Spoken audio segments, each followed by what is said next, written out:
విద్యార్థులకు రక్షణ కల్పించలేని ఎస్ఆర్ కళాశాల గుర్తింపును రద్దు చేయాలని ఎస్ఎఫ్ఐ ఐద్వా ఏఐఎస్ఎఫ్ నాయకులు డిమాండ్ చేశారు.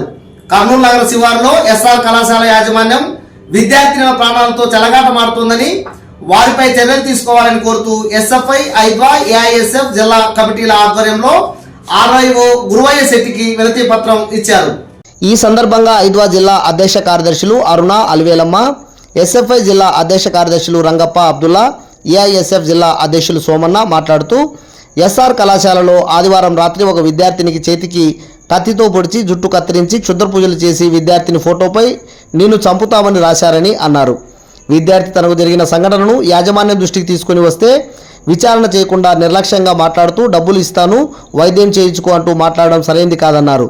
నిన్న సాయంత్రం నుండి ఈ సంఘటనపై విచారణ చేస్తున్న ఆర్ఐఓ పేరుకు మాత్రమే విచారణ కానీ కళాశాల యాజమాన్యానికి పూర్తి లొంగిపోయి విచారణను నీరు కారుస్తున్నారని వారు అన్నారు. దానికి ప్రత్యక్ష నిదర్శనం బాధిత విద్యార్థి లేకుండా, వారి తల్లిదండ్రులు లేకుండా, కళాశాల ప్రిన్సిపల్ లేకుండా ఎలా విచారణ చేస్తున్నారని వారు తెలియజేశారు.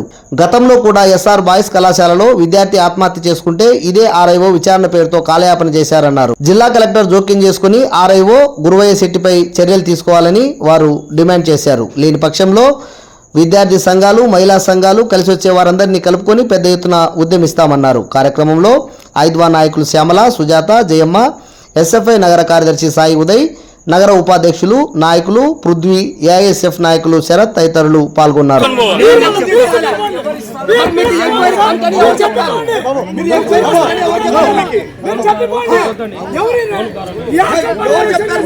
ఏదైతే ఆదివారం రాత్రి శూద్ర పూజలు చేసి అనేసి ఒక అమ్మాయిని కత్తితో పొడిచి అనేసి ఎంతో తెలిసిన విషయమే. అయితే ఆర్ఐఓ గారు, తర్వాత పోలీస్ డిపార్ట్మెంట్ గారు విచారణ పేరుతో కాలయాపన చేస్తున్నారు. ప్రధానంగా ఎవరైతే నిందితులు ఈ ఎస్ఆర్ యాజమాన్యం కావచ్చు, ప్రిన్సిపల్ అసిస్టెంట్ అయినాడు, ఏమైనా చేసి విచారణ చేస్తాం. ప్రిన్సిపల్ లేకుండా ఏం విచారణ చేశారు. తర్వాత విద్యార్థులు ఊరికి పోవడం జరిగింది. అయితే ఈ ఆర్ఐఓ గారు కావచ్చు, ఈ అధికారులు కావచ్చు, మేము విచారణ చేస్తాం. ఏదో సంబంధిత బాధితులు లేకుండా విచారణ ఏం చేస్తారు, ఎవరితో చేస్తున్నారనేసి మేము ప్రశ్నిస్తున్నాం.